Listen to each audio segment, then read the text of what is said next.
When I saw that Super Mario Maker was being released for Nintendo Switch over a year ago, June 28th, 2019 to be exact, I wasn't really interested.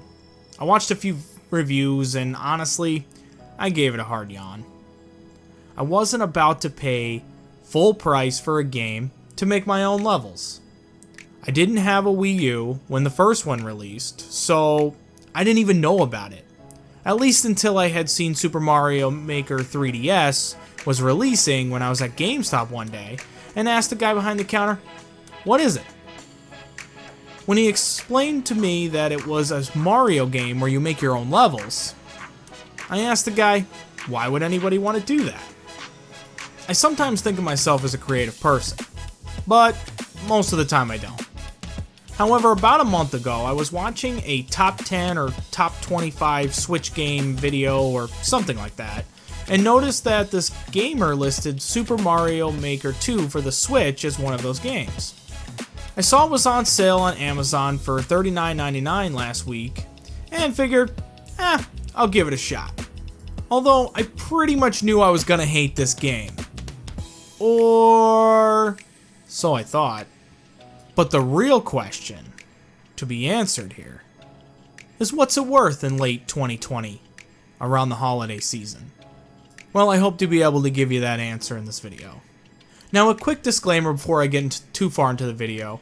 I understand a game is worth what someone is willing to pay for it. Obviously, anyone is able to have their own opinion on what they like, dislike, and have the freedom to buy and pay whatever they feel is reasonable.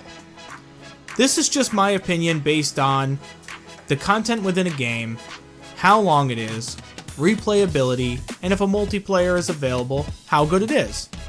I've spent many years buying and playing games, and I think I have a general idea of what I should be paying for these things. This is simply to give you an idea or baseline of what a game is worth. Also, this is a general review, so if money is no object, there's still something here for you. So let's get started. When I started up Super Mario Maker 2, I was greeted with a start screen that was playable. It was a Super Mario level. Now, if you want to make changes or start that level from scratch that you are playing at the start, you can just start making changes from there. Once you hit the L and R or whatever buttons the prompt will give you, you can go ahead and just start making adjustments to that game. Otherwise, if you had already started the game and were working on a level, that will be the level that's on the start screen. It's just a really nice feature to make this game more inviting right from the get-go. Once you start the game from the start screen, you'll get two options, make and play. If you select play, you can either play your levels, play multiplayer, or start the story. Me, being, well, me, I went straight for the story. But with hindsight, this was probably a mistake. The game is called Super Mario Maker. This doesn't mean that the story mode in this game is bad. The story, or what we would consider the story, is Peach's castle gets blown up, and you, being Mario, have to play through over 100 levels collecting coins to get the castle rebuilt. Needless to say, this game isn't known for its in-depth story details, but the levels are actually pretty good. The reason I mentioned earlier that it may have been a mistake for going straight to the story is the making of the levels is the attraction for this game. And I should have been spending the majority of my playtime there. As I mentioned, I knew I was not going to like this game at all. Except making the levels and playing them, doing lots of trial and error to make sure that the level was actually completable, was a blast. I lost track of time playing and fixing levels, so much so that I forgot that the story was even part of the game.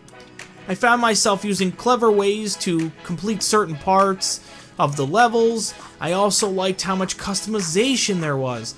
You can use various settings, different landscapes, or looks based on Mario games of the past, like Super Mario Bros., Super Mario Bros. 3, Super Mario Worlds, New Super Mario Bros. U, Super Mario 3D World.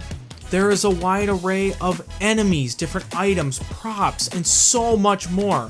Also, you can make several levels and then make your own Super Mario World, which rounds out the experience like a regular old school Super Mario game. Then, when you're all done, you can upload the levels for others to play, such as friends or even players from around the world. It's truly an addicting experience. Let's talk about the multiplayer, because this is where things are going to get a little less exciting. It is a fun thing to be able to make Super Mario levels and post them online. Also, just a heads up, it needs to be beatable. It will not allow you to upload this level if you cannot complete it yourself, which is really a good thing.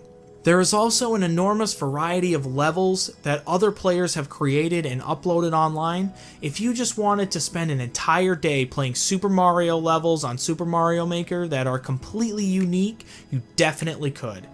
Now, there is multiplayer where you can play with others to see who can complete the level first. I do remember when I saw reviews on this game on launch, many players were complaining that the multiplayer in this sense was unplayable. Now, over a year later, it is playable, I guess you'd say. However, the controls are delayed and the gameplay will randomly stop with a loading indicator. It's really hard to ignore and definitely off-putting. I unfortunately did not get to test local play to see if this was the same, so I really can't tell you if it was any better. I also did make a level for any of you that would like to try it out. I had to make several runs at it, even knowing where everything is, to be able to even get the game to qualify online. I will admit, and you probably have already seen from this gameplay, but I'm not the best Super Mario player out there, but let me know in the comments if any of you tried the level and if you were able to complete it. The course ID is on screen now. So, the conclusion. I really didn't think I would like this game, and it turns out I will be coming back to this game quite a bit, at least until Super Mario Maker 3 comes out, whenever that is. This game has great gameplay, looks great, and allows for a wide variety of creativity. It has a monstrous amount of content and replayability, and it's just a fun game to play. So what's it worth? I paid $40 for this game on Amazon, and that is usually what you can find it for on sale. I have found recently over the last month or so that there seems to be consistent sales on it around the $40 price range, and I would guess this is due to the holiday season coming up. So it is likely that as we get closer to the holidays, you'll be able to pick this game up for less than the $40 mark, but even if you picked this game up for the full $60 price tag, it is well worth it. I hope this video helped, and if it did, drop a like on it, and I hope to see you at the next video. Thank you so much.